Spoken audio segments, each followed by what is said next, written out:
জাহিলি যুগে বিশ্বনবীর আগমন যখন ঘটেছে, ইন দ্য মিন টাইমে এক লোক এক মূর্তির ভক্ত ছিল। সে মূর্তির জিকির করত, সনম সনম সনম সনম সনম। সনম মানে কি? মূর্তি। আর সমাদকে আল্লাহ। সে সানামের জিকির করতে করতে একদিন এই সানামটাকে রেখে সে কোনো এক কাজে গেল। এই মূর্তিটাকে সে বড্ড ভালোবাসতো, বগল দাবা করে রাখতো, যেখানে যেত নিয়ে যেত, ভাবতো এই মূর্তিকে রাখলে, এই খোদাকে রাখলে বরকত হবে। তো একদিন এই খোদাকে রেখে, সানাম নামক মূর্তিটাকে, খোদাটাকে রেখে কাজে গেল। ফিরে এসে দেখে মূর্তি গোসল হয়ে আছে, মূর্তির গায়ে পানি। He thought it could be the water of mercy and blessings, since it is my God, since he is my Lord, it could be the water of mercy and blessings and barakah. যেহেতু এটা আমার খোদা, আর খোদা যেহেতু গোসল করছে, তাহলে এই গোসলের পানি বরকতের পানি না হয়ে যাবে না। It could be the water of barakah, এটা হয়তো বরকতের পানি হবে। When he thought it is the water of barakah, he started to suck it. এবার বরকত নেয়ার জন্য জিহ্বা দিয়ে চাটতে শুরু করছে। When he started to suck it, he found the taste is little bit bitter. যখন সে চাটতে শুরু করেছে, সে দেখতে পেল যে স্বাদটা লোনা লোনা লাগে, কটা কটা লাগে, লন্তা লন্তা, টক টক। He thought, why it's bitter? It could be sweeter. এটা তো মিষ্টি হওয়া উচিত। রহমতের পানি, জমজমের পানি খাইছেন? বরকত আছে না নাই? বিশ্বনবী বলেছেন, ইন্নাহা তাআমু তুমিন ওয়া শিফাউ সুকমিন, ইন্নাহা মুবারাকা। এই জমজমের পানি বরকতের পানি। ইন্নাহা তাআমু তুমিন ওয়া শিফাউ সুকমিন, এটা খেয়ে মাউ জমজম লিমা শুরিবা, যে রোগের নিয়তে আপনি জমজম খাবেন, ওই রোগ ভালো করে দিবে কে? এই পৃথিবীতে যত পানি পাওয়া গিয়েছে, সব পানির মধ্যে সবচাইতে শ্রেষ্ঠতম বরকতময় পানি হচ্ছে জমজমের পানি। কেননা এটা সাধারণ পানি নয়, এটা বিশ্বনবীর পূর্বপুরুষ সাইয়েদনা ইসমাঈল আলাইহিস সালামের পায়ের ধাক্কায় পৃথিবীতে এসেছে।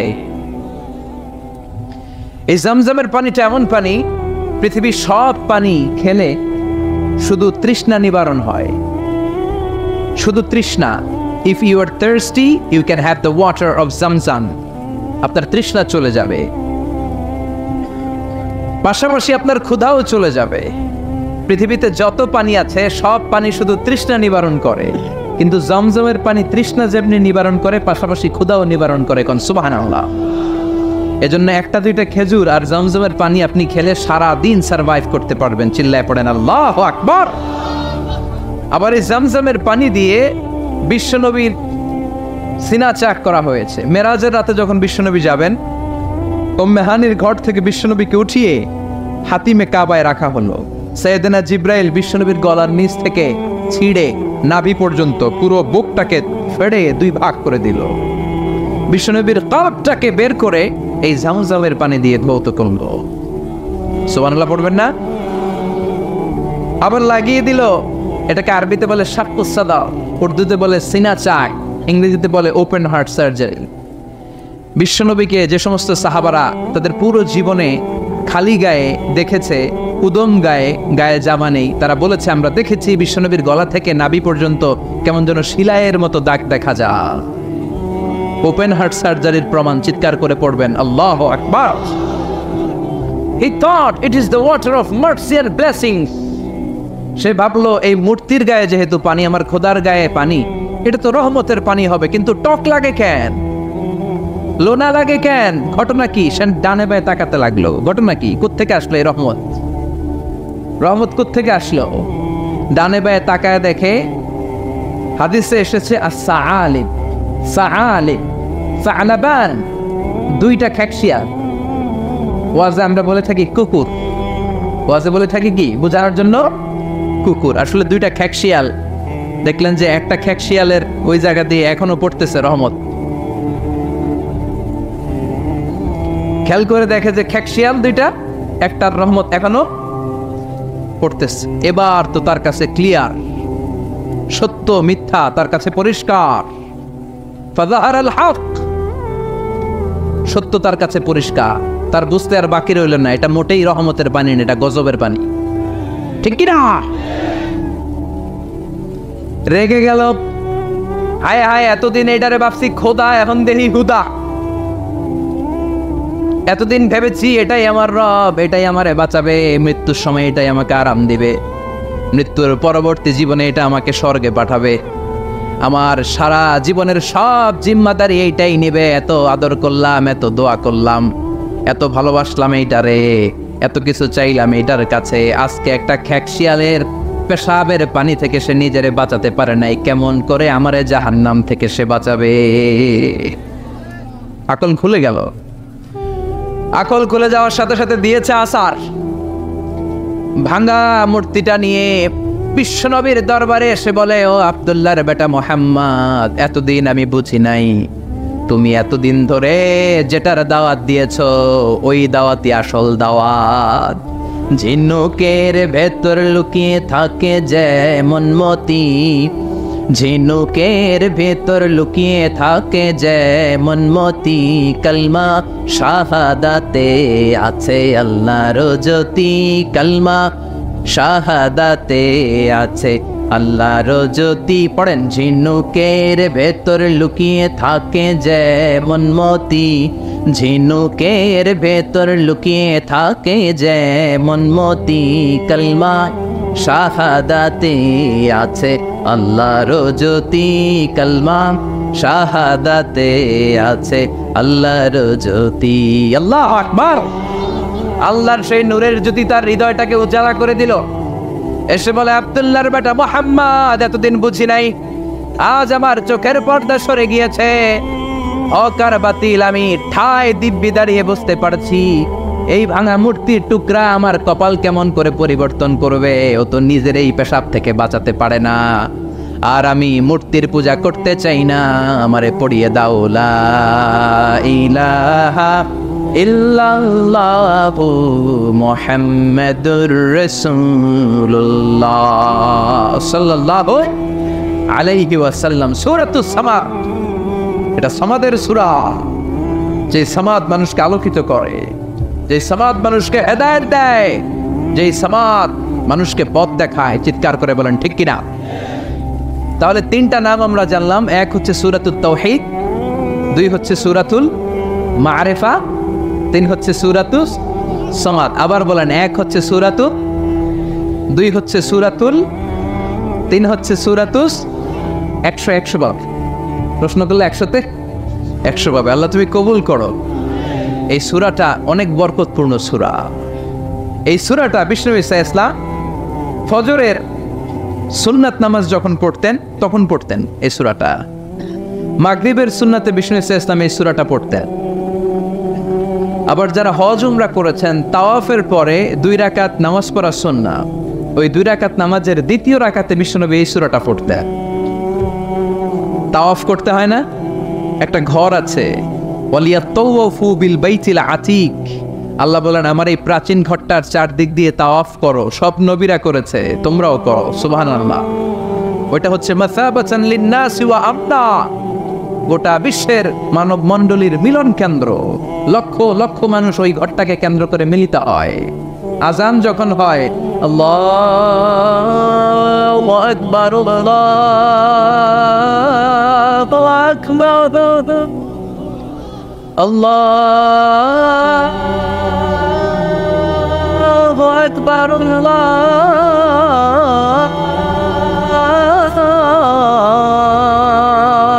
আকবার। মসজিদুল হারামে যখন আজান হয়, দেখবেন চারদিক থেকে শারে আল হিজরা দিয়ে, আজিয়াদ রোড দিয়ে, জাওয়াল দিয়ে, গাজ্জা দিয়ে, মসজিদুল হারামের চারদিকের হোটেলের গলি অলি, গলি পথ রাস্তা সব ব্লক হয়ে মানুষগুলো মৌমাছির মতো আল্লাহর এই ঘরকে কেন্দ্র করে ছুটতে থাকে। প্রতিদিন ওই ঘরে 120টা রহমত নাজিল হয়। কয়টা? আরো জোরে সবাই বলেন, কয়টা? 60 লিত তাইফিন, 60টা রহমত যারা তাওয়াফ করে তাদের জন্য। 40 লিল মুসাল্লিন, 40টা রহমত যারা কাবা ঘরে নামাজ পড়ে তাদের জন্য। 40 আর 60 100, আর বাকি রইল কয়টা? বলে 20 লিন্নাযিরিনা ইলাল কাবা, বাকি 20টা যারা নামাজও পড়ে না, তাওয়াফও করে না, শুধু কাবার দিকে তাকিয়ে থাকে তাদের জন্য। তার মানে কাবার দিকে নজর করলে সওয়াব আছে না নাই? তিন জিনিসের দিকে নজর করা মাত্রই সওয়াব। আন-নাযার ইলা সালাসাতি আশিয়া ইবাদা। আন-নাযার ইলাল মুসহাফ, কোরআন পড়তে পারেন না, বয়স হয়ে গেছে, এখন বুঝতে পারছেন, কি করবেন? পড়তে পারেন না, খুলে শুধু চোখের পানি ছাড়েন আর পৃষ্ঠাগুলো উল্টান, সওয়াব আছে না নাই? মা বাবার চেহারার দিকে রহমতের নজরে যদি তাকান, এত কষ্ট করে আমার মা বাবা আমাকে লালন পালন করেছে, কত কষ্ট করেছে আমার জন্য আমার মা, কত নির্ঘুম রাত কাটিয়েছে তারা, এটা ভেবে যদি তাকান, কবুল হজের সওয়াব আমলনামায় দিবে কে? আন-নাযার ইলাল কাবা, মসজিদ আল হারাম, যে মসজিদে 1 রাকাত সালাত পড়লে 1 লক্ষ রাকাতের সওয়াব দেয় কে? যে কাবা ঘরে সাইয়েদনা ইব্রাহিমের হাত লেগেছে, পা লেগেছে, সাইয়েদনা ইসমাইলের পা লেগেছে, বিশ্বনবীর হাত লেগেছে, সাহাবাদের হাত লেগেছে। আল্লাহু আকবার। ওই কাবা ঘরের দিকে যদি নজর করেন, সেটাতেও সওয়াব, নজর করা মাত্রই সওয়াব। এই কাবাকে কেন্দ্র করে তাওয়াফ করতে হয়, 7টা টার্নিং করলে, টার্ন অ্যাবাউট করলে একটা তাওয়াফ কমপ্লিট হয়।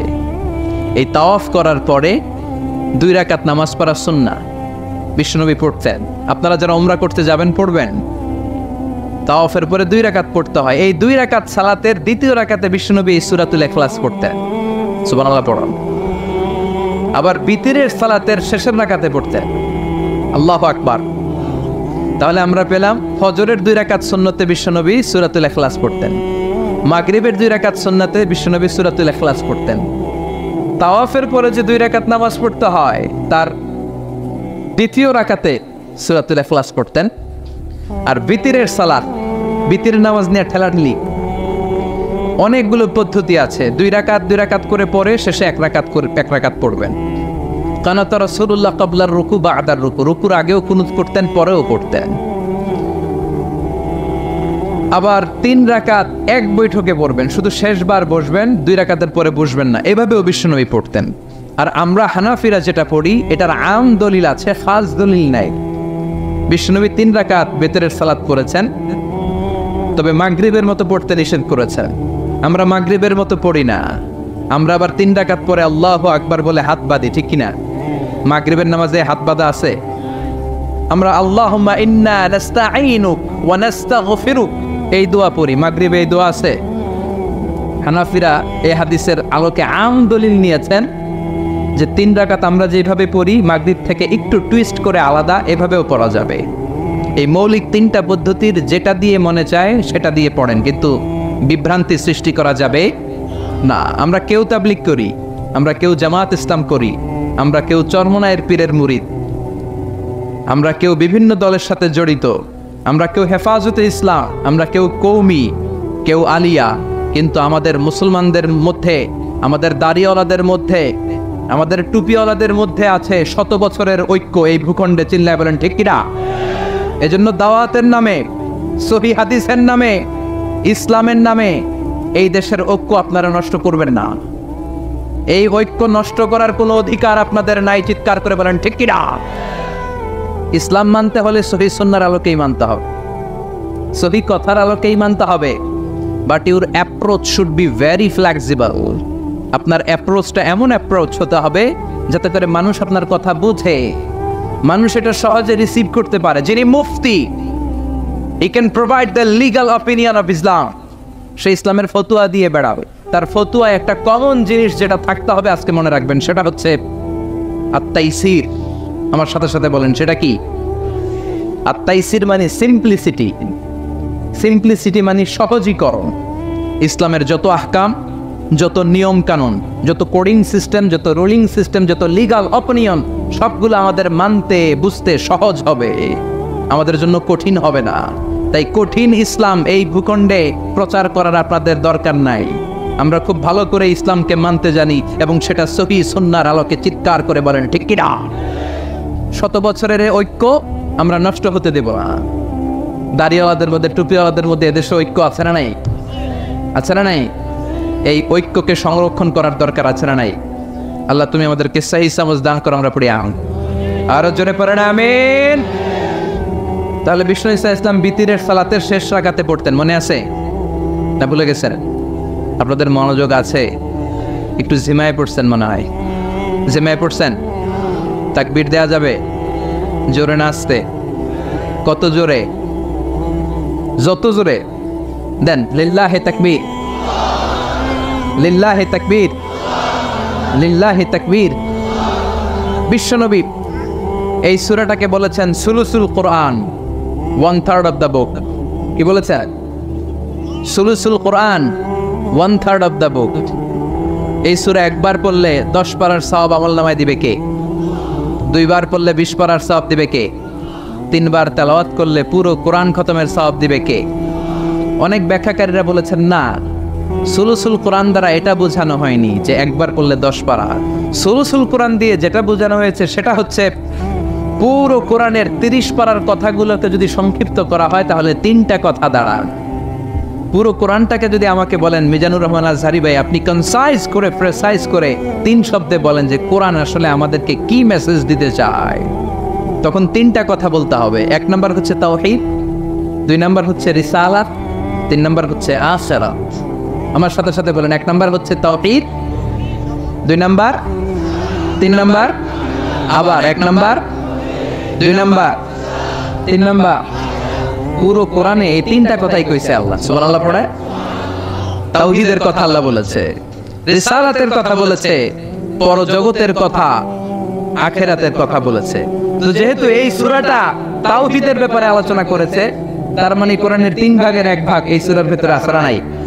কথা কি বুঝতে পেরেছেন? বুঝতে পারলে তাকবীর হবে, আল্লাহু আকবার। সুলুসুল কোরআন, 1/3 অফ দ্য বুক।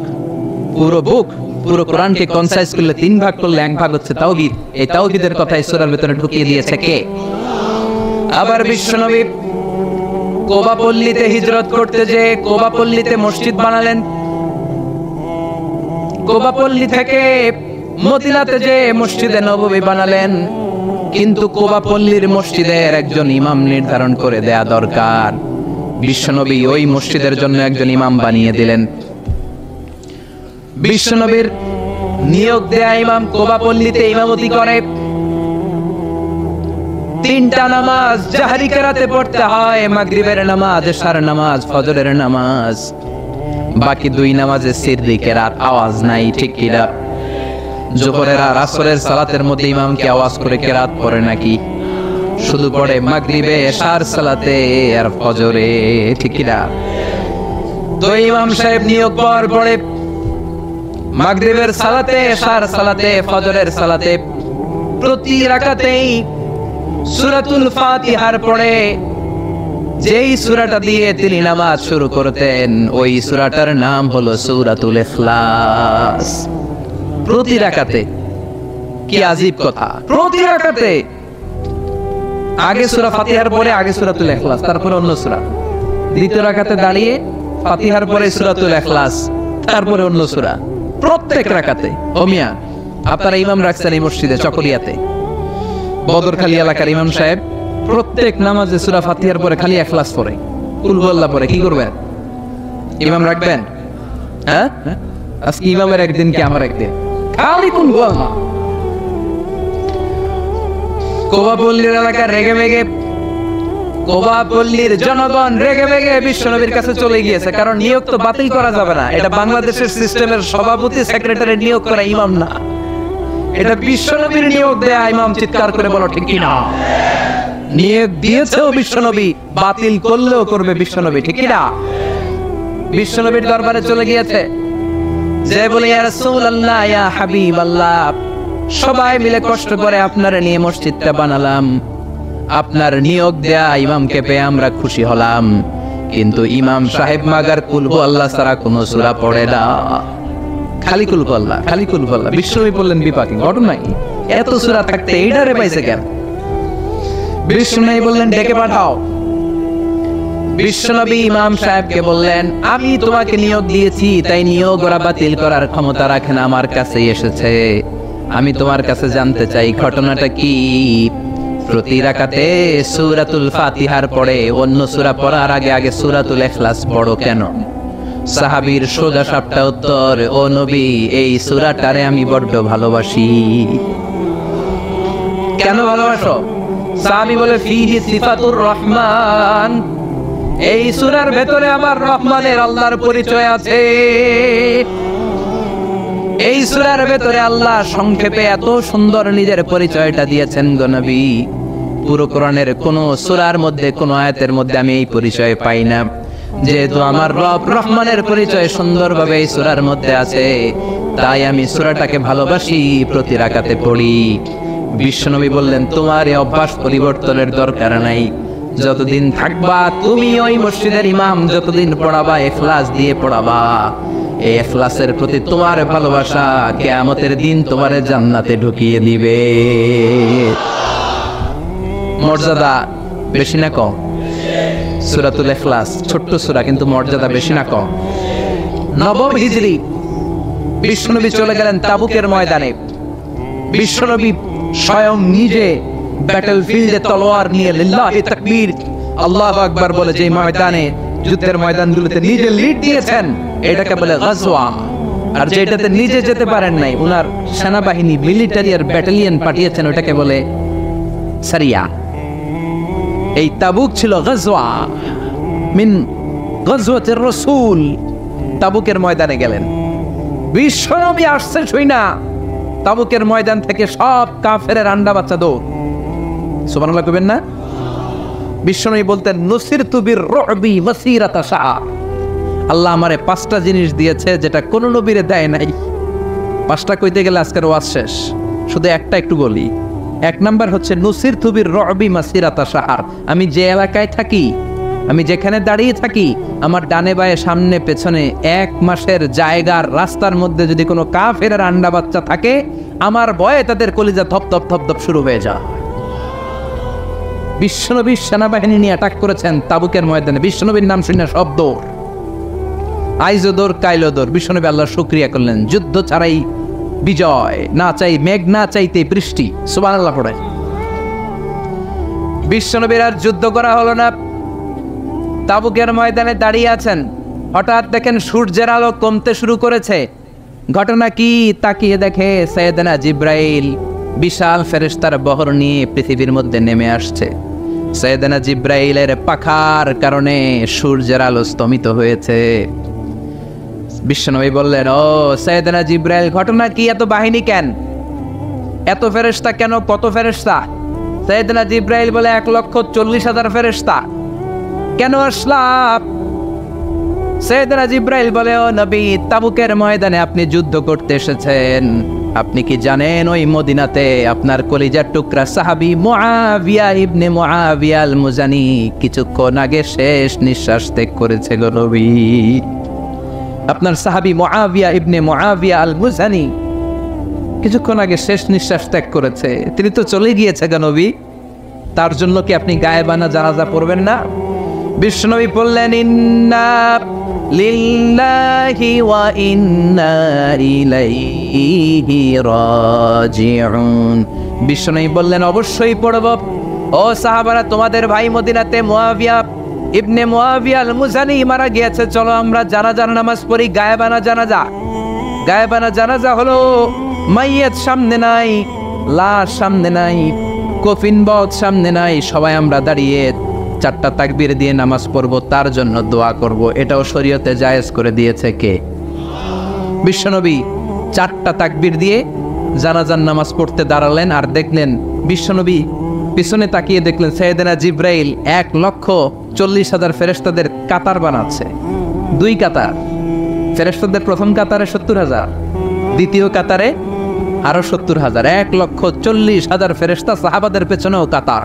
বিশ্বনবী অবাক, ঘটনা কি? আমার কোন সাহাবার গায়েবানা জানা যায় তো এত ফেরেশতা আসে না। 4টা তাকবীর দিয়ে জানাজা পড়িয়ে বিশ্বনবী বললেন, ও জিব্রাইল, জানাজার সালাত তো শেষ হলো, ঘটনা কি? কি কারণে 1,40,000 ফেরেশতার বহর নিয়ে মুআবিয়ার গায়েবানা জানাজাতে শরীক হলারে জিব্রাইল? কি এমন আমল করেছে আমার প্রিয় সাহাবী মুআবিয়া? কি তার আমল ছিল? কি ছিল তার গোপন আমল? আমার একটু বলো। কেন তোমরা আসলা? কোন আমল তাকে আল্লাহর আরশের উপরে তুলে নিয়েছে? আল্লাহর আরশে তার খবর চলে গিয়েছে কোন আমলের কারণে?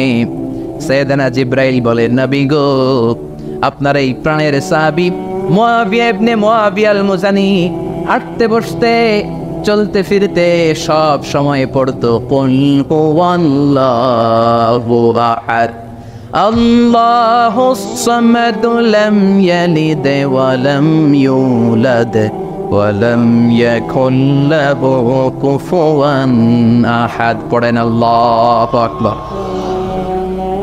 1,40,000 ফেরেশতা নিয়ে মুআবিয়ার জানাজাতে শরীক হওয়ার কারণ মাশিয়ান আও কাইমান আও কাইদান আও জালিসান, হাঁটতে বসতে উঠতে চলতে সব সময় এ সাহাবীর আমল ছিল কুল হুয়াল্লাহু আহাদ আল্লাহুস সামাদ লাম ইয়ালিদ ওয়া লাম ইউলাদ ওয়া লাম ইয়াকুল লাহু।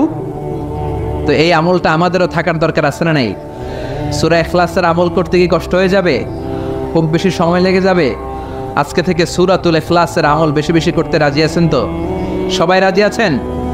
বিশ্বনবী ফজরের সালাতের পরে, মাগরিবের সালাতের পরে, ওয়া ইনদামা ইয়াযহাব ইলা ফিরাশি, আর যখন ঘুমোতে বিছানায় যেতেন তিনি 3টি সূরা পরে হাতের মধ্যে হাত দুটোকে এইভাবে করে হাতের মধ্যে তিনি ফু দিতেন।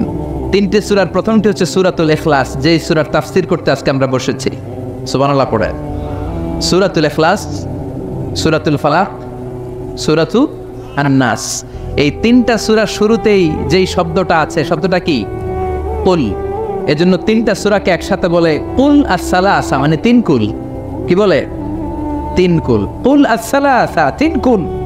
বিশ্বনবী ফজরের পরে, মাগরিবের পরে বিছানায় ঘুমোতে যাওয়ার সময় 3 কুল একসাথে পরে হাতের মধ্যে ফু দিতেন।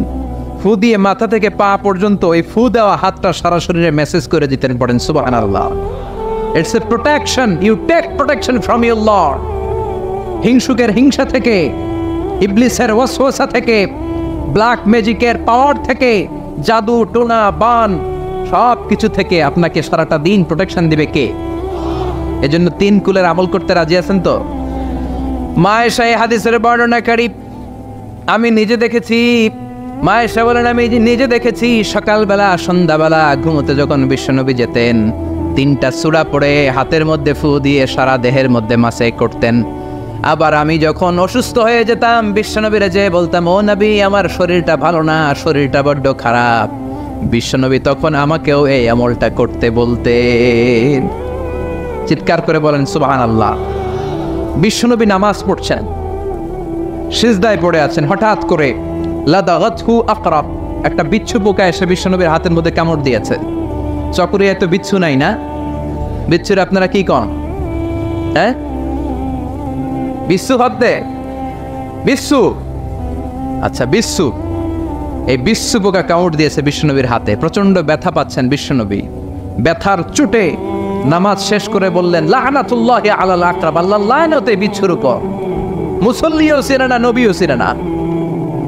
কোনটা সাধারণ মুসল্লি, কোনটা বিশ্বনবী, ওইটাই ছিলেন না। কি করবে? বিশ্বনবী বললেন লবণের পানি আনো। বিশ্বনবীর সামনে লবণ সেদ্ধ পানি আনা হলো। বিশ্বনবী বললেন আঙ্গুলের মধ্যে ঢালো। বিশ্বনবীর ব্যথা পাওয়া আঙ্গুলের মধ্যে ইনফেক্টেড জায়গায় গরম পানি ঢালতে শুরু করা হলো। বিশ্বনবী পড়তে আরম্ভ করলেন কুল হুয়াল্লাহু আহাদ আল্লাহুস সামাদ লাম ইয়ালিদ ওয়া লাম ইউলাদ ওয়া লাম ইয়াকুল লাহু কুফুয়ান আহাদ। পড়েন আল্লাহু আকবার। তাহলে প্রোটেকশন নিব এই সূরা দিয়ে। ব্যথা পেলে এই সূরা পড়ে আমরা ঝাড়ফুঁক করবো। রাজি আছেন তো? তাবিজ ঝুলানো যাবে না, মানে আল্লাহ কা তাবিমাতান ফি জাসাদি মুখিলাইলাই, যেটা ঝুলাবেন আল্লাহ বলবে আমার কাছে 7 জন আছে, এটা ঝুলাইছো, যা এটারে তো রব বানাই দিলাম, এটা কেমনে ভালো করে আমি দেখে দেব, আমার জিম্মা আমি উঠিয়ে দিলাম। এজন্য তাবিজ ঝুলানো যাবে না। সূরাতুল ফাতিহা পড়ে ঝাড়ফুঁক করতে হবে, সূরাতুল ইখলাস পড়ে ঝাড়ফুঁক করতে হবে। বিশ্বনবী শিখিয়েছেন, আর বিশ্বনবী যেটা শিখিয়েছেন ওইটা বরকত দিয়েছে কে? তাহলে সূরাতুল ইখলাস, সূরাতুল ফালাক, সূরাতুন নাস পরে আমরা ঝাড়ফুঁক করব। রাজি আছেন তো? রাজি আছেন সবাই? আচ্ছা, এই সূরাটা নাজিলের একটা ব্যাকগ্রাউন্ড আছে, যেটাকে আমরা বলি সাবাবে নুজুল বা বলি শানে নুজুল। কি বলি? মানে কোন ব্যাকগ্রাউন্ডে এই সূরাটা নাজিল হলো। এই সূরাটা শুরুতে আমরা বলেছি মক্কায় নাজিল হয়েছে। মক্কার মুশরিকেরা মক্কার কাফিরেরা বিশ্বনবীর কাছে এসে বলল, মুহাম্মদ উনসুব লানা রাব্বাক বাইয়িন ইনদানা নাসাবা রাব্বিক। আব্দুল্লাহর বেটা মুহাম্মদ, এই যে তুমি আল্লাহ আল্লাহ করো, এক আল্লাহর দাওয়াত তুমি দাও, তোমার আল্লাহর নসবনামাটা একটু আমাদেরকে শোনাও। তোমার আল্লাহর কি নামা? নসবনামা কথাটা মনে হয় আজকেই প্রথম শুনছেন, এর আগে আর শোনেন নাই। চকরিয়াতে কি নসবনামা বলেন না? বলেন না? বংশনামা, বংশধারা। নসবনামা হচ্ছে বংশধারা। আমার নাম মিজান, আমার আব্বার নাম আলী আহমদ, আমার দাদার নাম জাইনুল আবেদিন, তার বাবার নাম মাকরাম। তাহলে মিজানুর রহমান ইবনে আলী আহমদ ইবনে জাইনুল আবেদিন ইবনে মাকরাম, এটা হচ্ছে আমার নসবনামা, এটা আমার নসবনামা। এভাবে আমাদের প্রত্যেকের নসবনামা আছে না নাই? বিশ্বনবীর নসবনামা আছে না নাই? মুহাম্মদ ইবনে আব্দুল্লাহ ইবনে আব্দুল মুত্তালিব ইবনে হাশিম ইবনে আব্দে মানাফ ইবনে কিলাব ইবনে মুররা, এভাবে বিশ্বনবীর বিশাল নসবনামা আদনান পর্যন্ত সহিহ বর্ণনায়। তারপরে ইসমাইল ইবনে ইব্রাহিম আলাইহিস সালাম, সেখান থেকে শীস আলাইহিস সালাম, সেখান থেকে আদম আলাইহিস সালাম, সুবহানাল্লাহ। এটা হচ্ছে বিশ্বনবীর নসবনামা। মুশরিকেরা বোঝাতে চাইল, মুহাম্মদ এক আল্লাহর দাওয়াত তুমি দাও, ওই আল্লাহর নসবনামাটা আমাদেরকে শোনাও। মানে আমাদেরকে বলো, তোমার আল্লাহর আব্বার নাম কি? তোমার আল্লাহর আব্বার নাম কি? তোমার আল্লাহর আব্বার নাম কি? তার বাবার নাম কি? তার বাবার নাম কি? যৌক্তিক প্রশ্ন না? আমার বাবার নাম হোক, তার বাবার নাম, তার বাবার নাম। মুহাম্মদ তোমার বাবার নাম হোক, তার বাবা, তার বাবা। তাহলে তোমার আল্লাহর কথা যে তুমি বলো, তার বাবাকে, তার বাবার বাবাকে, তার বাবার বাবাকে। বিশ্বনবী রেগে গেলেন। সাইয়েদনা জিবরাইল হুট করে আকাশ থেকে নেমে আসলেন, এসে বললেন, নবী রেগে যাবেন না। ওদের এই প্রশ্নের জবাব দেওয়ার জন্য 4টা আয়াতের একটা সূরা আল্লাহ নাজিল করেছে, আপনি উত্তর দেন। কুল হুয়াল্লাহু আহাদ আল্লাহুস সামাদ লাম ইয়ালিদ ওয়া লাম ইউলাদ ওয়া লাম ইয়াকুল লাহু কুফুয়ান আহাদ। পড়েন সুবহানাল্লাহ। কুল হুয়াল্লাহু আহাদ। নবী বলেন, আল্লাহ এক, একক। আল্লাহুস সামাদ, তিনি অমুখাপেক্ষী। লাম ইয়ালিদ ওয়া লাম ইউলাদ, জন্ম দেনও নাই, জন্ম নেনও নাই, তো বাবা আসবে কোথা থেকে? সুবহানাল্লাহ পড়েন। ওয়া লাম ইয়াকুল লাহু কুফুয়ান আহাদ, তার মতো কেউ নাই, তিনি তার মতো। সুবহানাল্লাহ। কত সুন্দর, কত প্রিসাইজ, কত সংক্ষিপ্ত বর্ণনা আল্লাহ তাআলা এই সূরার ভেতরে দিলেন। আবার মুশরিকদের আরেক দল এসে বলে, ইয়া মুহাম্মদ বাইয়িন লানা জিনসা রাব্বিক, তোমার আল্লাহ কি দিয়ে তৈরি বলো? আমরা মানুষ মাটির তৈরি, ফেরেশতারা নূরের তৈরি, জিনেরা আগুনের তৈরি, এই যে কাঠটা কাঠের তৈরি, এই যে চেয়ারটা কাঠ দিয়ে তৈরি, গাছ দিয়ে তৈরি। এবার আমাদেরকে বলো, তোমার আল্লাহ কিসের তৈরি? আবু আমিন যাহাব, তোমার আল্লাহ কি স্বর্ণের তৈরি? আমিন ফিদ্দা, না রূপার তৈরি? আমিন খাসাব, না কাঠের তৈরি? লজিক্যাল না কথা বলে? আমরা মানুষ কিসের তৈরি? মাটির, ফেরেশতারা নূরের, জিনেরা। ও মুহাম্মদ, তাহলে বলো তোমার আল্লাহ কিসের তৈরি? সাইয়েদনা জিবরাইল বললেন, ও নবী রেগে যাবেন না, আপনার এই জবাব আরশের উপর থেকে আল্লাহ পাঠিয়েছেন। আপনি পড়েন, কুল হুয়াল্লাহু আহাদ আল্লাহুস সামাদ লাম ইয়ালিদ ওয়া লাম ইউলাদ ওয়া লাম ইয়াকুল লাহু কুফুয়ান আহাদ। পড়েন আল্লাহু আকবার। তাহলে এই প্রেক্ষাপটে এই সূরাটাকে নাজিল করে বিশ্বনবীকে দাঁত ভাঙা জবাব দেওয়ার জন্য আরশের উপর থেকে সহযোগিতা পাঠিয়েছিল কে? ওই সূরাটা নিয়ে আমরা বসেছি, খুশি না বেজার? শুনতে মন চায়? হৃদয়টা আলোকিত হচ্ছে তো? কষ্ট হচ্ছে না তো? আল্লাহ নবীরে বললেন, নবী উত্তর দেন, কুল, আপনি বলেন। সুবহানাল্লাহ। কুল, নবী আপনি বলেন, হুয়াল্লাহ, তিনি হলেন আল্লাহ, আর তিনি হলেন আহাদ, একক। আল্লাহ বললেন, নবী আপনি বলেন হু আল্লাহ, তিনি হলেন আল্লাহ। আগে নবীরে বলতে বললেন, আমার নামটা আগে শোনা, আমার নামটা বলে দেন। আমার নামটা হলো আল্লাহ। ওনার নাম কি? কথা কয় না। ওনার নাম কি? কে রাখছে? হ্যাঁ, আমার নাম কি? মিজানুর রহমান আজহারি। নাম কে রাখছে? আব্বা। হুজুরের নাম কি? কে রাখছে নাম? আব্বা। আপনার নাম কি? আব্দুর রাজ্জাক। নাম কে রাখছে? আপনার নাম কি? সালে আহমদ। নাম কে রাখছে? ওই আব্বা কিংবা দাদা কিংবা নানা কিংবা বিশ্বায় বুঝো, ঠিক না? কিন্তু আমার আল্লাহর আব্বা আছে নাকি? দাদা আছে নাকি? বিশ্বায় বুজুর আছে নাকি? সুবহানাল্লাহ পড়বেন না? আল্লাহ বলেন আমার বাবা নাই, তোদের বাপ আছে, তোর বাপ তোর নাম রাখে। আমার দাদা নাই, তোর দাদা তোর নাম রাখে। আমার কোনো পীর নাই, তোদের পীর আছে, পীর সাহেব হুজুর। বরকতময় একটা নাম তোরে দিয়েছে, তোর নাম হয়েছে এটা। আমার বাবা নাই, দাদা নাই, ছেলে নাই, মেয়ে নাই, আমি আল্লাহ আমার নামটা নিজেই রেখে দিয়েছি। আল্লাহ বললেন ইন্নানি আনাল্লাহু লা ইলাহা ইল্লা আনা ফা'বুদনি ওয়া আকিমিস সালাতা লিযিকরি ইন্নানি আনাল্লাহ। নিশ্চয় আমি হলাম আল্লাহ। তিনি কে? প্রাণটা ভরে হৃদয়টা শীতল করে ওনারে একটা ডাক দেন, বলেন আল্লাহ। আর জোরে ওনারে ডাকেন, বলেন আল্লাহ। চিৎকার দিয়ে আল্লাহর ডাক দেন, বলেন আল্লাহ। ইন্নানি আনাল্লাহ, নিশ্চয় আমি হলাম আল্লাহ। লা ইলাহা ইল্লা আনা, আমি ছাড়া কোনো ইলাহ নাই। আছে নাকি? কথা বলেন। তোর বাবা আছে, বাবা নাম রাখে, দাদা আছে, দাদা নাম রাখে। আমার কেউ নাই, আমি আমার নাম আল্লাহ নিজেই রেখে দিয়েছি। সুবহানাল্লাহ। আবার আল্লাহ বললেন কুল ইদউল্লাহ আও ইদউর রহমান আইয়াম্মা তাদউ ফালাহুল আসমাউল হুসনা। আমাকে আল্লাহ বলে ডাকিস কিংবা রহমান বলে ডাকিস, কোনো সমস্যা নাই। আমার চমৎকার চমৎকার সুন্দর সুন্দর অনেকগুলো নাম আছে। সুবহানাল্লাহ। কি আল্লাহ আমরা পাইছি? আল্লাহ ডাকলেও খুশি, রহমান ডাকলেও খুশি। He never mind. Allah mind করেন। আল্লাহ কি করে না? আল্লাহ মাইন্ড করে না। আল্লাহ বললেও উনি ডাকে সাড়া দেয়, রহমান বললেও উনি ডাকে সাড়া দেয়। ওনার আসল নাম আল্লাহ। ইন্নানি আনাল্লাহ, ওনার আসল নাম। চিৎকার করে বলতে হবে, আসল নাম এটা জাতি নাম, ওনার জাতি নাম। ওনার সিফাতি নাম আছে, সুন্দর সুন্দর নাম আছে 99টা। বিশ্বনবী বলেন ইন্না লিল্লাহি তিসআতাও ওয়া তিসঈনা ইসমা, আল্লাহর 99টা নাম আছে।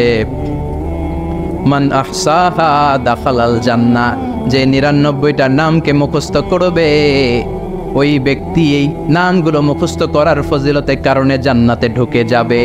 সুবহানাল্লাহ। আমাদের হিন্দু ভাইদের মোট দেবতার সংখ্যা কত জানেন? হ্যাঁ, অনেক অনেক সংখ্যায় 33 কোটি বা 36 কোটি এরকম সংখ্যা পাওয়া যায়। তো আমার দেবতা যদি 33 কোটি হয়, আমি কয়জনরে মানব? আমাদের রব কয়জন? ওনার বিধানগুলো কি আমরা ঠিক মতো মানতে পারি? আমরা বিপদে পড়লে এক আল্লাহর কাছে চাই।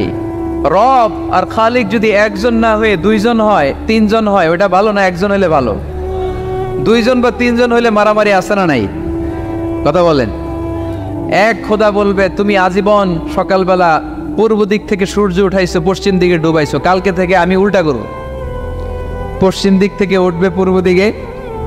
ধাক্কাধাক্কি আছে না নাই? এ বলবে একরকম, ও আর একরকম। কয়জনের মন খুশি করব আমরা? আমরা এতজনের ইবাদত করি না, আমরা ইবাদত করি একজনের। চিল্লায় বলেন তিনি কে? আমরা ঘোষণা দেই কুল হুয়াল্লাহু আহাদ আল্লাহুস সামাদ লাম ইয়ালিদ ওয়া লাম ইউলাদ ওয়া লাম ইয়াকুল লাহু কুফুয়ান আহাদ। পড়েন সুবহানাল্লাহ। আল্লাহুস সামাদ, তিনি আহাদ। বেলাল আল হাবাসীকে যখন মরুভূমির মধ্যে শুইয়ে পাথর চাপা দেয়া হয়েছে, আল্লাহর জিকির করতে পারছে না, পুরো কালিমাটা পড়তে পারছে না, জিহ্বা বের হয়ে যায়, প্রাণ ওষ্ঠাগত, মুখ দিয়ে একটা শব্দই বেরোয়। শব্দটা কি? আহাদ। আহাদ আহাদ আহাদ কার নাম? কুল হুয়াল্লাহু রাব্বানিয়া, রব কেন্দ্রিক, সব কিছু রবের, আল্লাহর দেয়া ধর্ম। ইসলাম কি বানানো ধর্ম? আমি চাইলেই কি কোরআনের আয়াত চেঞ্জ করতে পারবো? প্রধানমন্ত্রী ডোনাল্ড ট্রাম্প, কোন নবী, পৃথিবীর কেউ কোরআনের একটা আয়াতের চেঞ্জ করার ক্ষমতা রাখে? আয়াত তো দূরের কথা, একটা শব্দ, একটা অক্ষর, একটা নোক্তা। নোক্তা চেনেন? বায়ের নিচে কয় নুক্তা? তায়ের উপরে, সায়ের উপরে, ইয়ার নিচে। এগুলো চেঞ্জ করা যাবে? কথা বলেন। অসম্ভব, কোরআনকে চেঞ্জ করা যায় না। কোরআনের কপি যদি আগুন দিয়ে জ্বালিয়ে দেওয়া হয় কোরআন শেষ হয়ে যাবে। এরকম পরিকল্পনাও করেছিল ইসলাম বিদ্বেষীরা, ভারতবর্ষ থেকে কিভাবে কোরআন সরানো যায়। তারা প্ল্যান করলো ভারতের কোরআনগুলোর মধ্যে আগুন ধরায় দিবে, তাহলে কোরআন শেষ। তাহলে কি কোরআন শেষ? তারা রিপোর্ট পাঠালো ইংল্যান্ডে, no, it's completely wrong, because they don't just write down the Holy Quran in printed copy. They memorize the verses of Quran in their own hearts. তারা শুধু কাগজে কোরআন লিখে ছাপাখানায় ছাপায় না, তারা হেফজখানায় পড়ে পড়ে পড়ে পড়ে সিনার ভিতরে কোরআন ঢুকিয়ে রাখে। যদি আগুন লেগে ধ্বংস হয়ে যায়, ধ্বংস হয়ে যায়, যদি আগুন লেগে যায় পুড়ে যায় পৃথিবীর সব বইয়ের দোকান, বিশ্ব থেকে হারাবে না পবিত্র কোরআন, বিশ্ব থেকে হারাবে না পবিত্র কোরআন। সুবহানাল্লাহ পড়েন। কোরআনকে দূর করা সম্ভব না। এই কোরআনকে নাজিল করেছে কে? এজন্য এই ধর্মের বৈশিষ্ট্য হচ্ছে রব্বানি। এটা রবের দেয়া, এটা মন মস্তিষ্ক প্রসূত বানানো কোনো মতবাদ নয়। এই ধর্মটাকে আল্লাহ নিজের ধর্ম বলেছেন। আল্লাহ ইসলামকে বলেছেন দীনুল্লাহ। ইসলামকে কি বলেছে? ওয়ারাইতান নাসা ইয়াদখুলুনা ফি দীনিল্লাহি আফওয়াজা। নবী আপনি দেখবেন লোকজন বানের পানির মতো কালিমা পড়ে আমার ধর্মে ইসলামে প্রবেশ করেছে। এটা আল্লাহর ধর্ম, রব কেন্দ্রিক। এজন্য আমরা যাই করি, যে দোয়াই করি, ওই দোয়ার শুরুতে রব আছে না নাই? আমরা যখন বলি আল্লাহ দুনিয়ার কল্যাণ দাও, আখিরাতের কল্যাণ দাও, আমরা দোয়াটা শুরু করি রব দিয়ে। কি দিয়ে? আমাদের দোয়া শুরু হয় কোন শব্দ দিয়ে? রব্বানা আতিনা ফিদ দুনিয়া হাসানাতাও ওয়া ফিল আখিরাতি হাসানাতাও ওয়া কিনা আযাবান নার। দোয়ার শুরুতে রব আছে না নাই? আবার পরে রব্বানা যালামনা আনফুসানা ওয়া ইন লাম তাগফির লানা ওয়া তারহামনা লানাকুনান্না মিনাল খাসিরিন। সুবহানাল্লাহ পড়েন।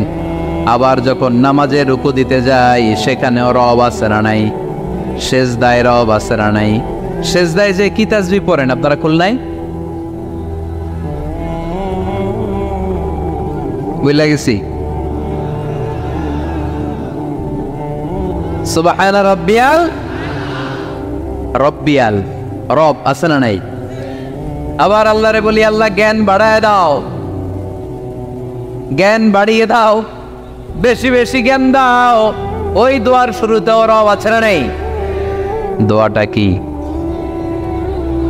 রব্বি জিদনি ইলমা, রব্বি জিদনি ইলমা। ও রব জ্ঞান বাড়িয়ে দাও। সুবহানাল্লাহ পড়েন। তাহলে এই ধর্মের বৈশিষ্ট্য এক নম্বর রব্বানি। অমুসলিম ভাইদেরকে বুঝাবেন, ভাই এটা আমাদের কথা না, তোর স্রষ্টা, আমার স্রষ্টা, আকাশের স্রষ্টা, জমিনের স্রষ্টা, আমাদের রব এই ধর্ম দিয়েছে। চিল্লায় বলেন ঠিক কি না? এটা রবের দেয়া ধর্ম, এটা বানানো ধর্ম নয়। এটা আপনাকে প্রমাণ করতে হবে, বলতে হবে এটা বানানো না, এটা আমাদের স্রষ্টার দেয়া।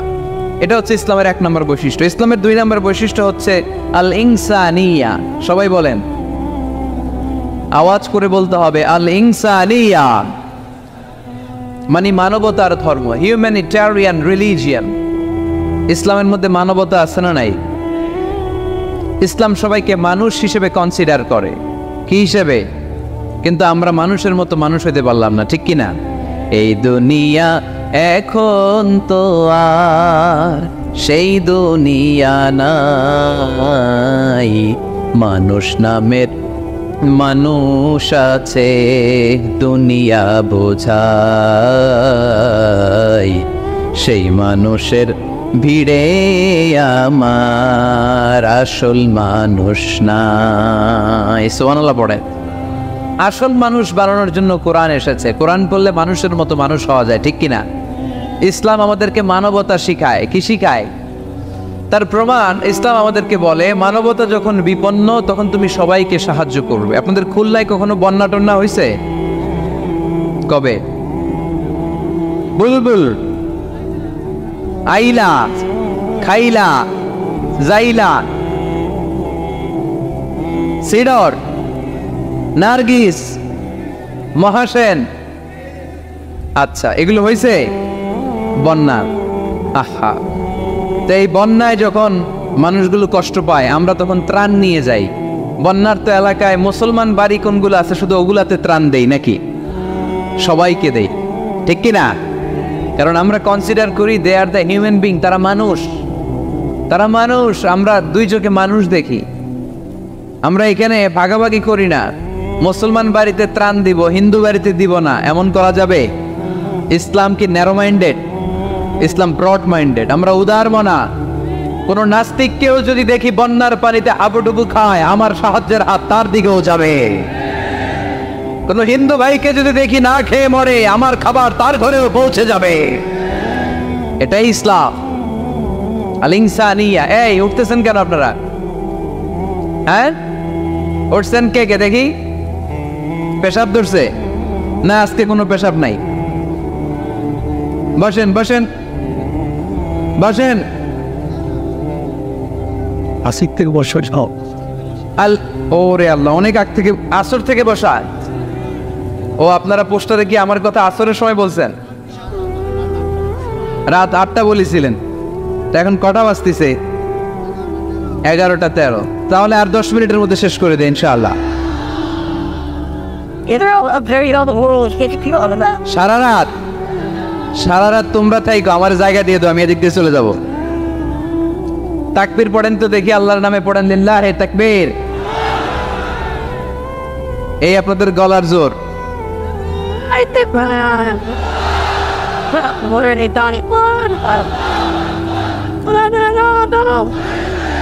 Wow.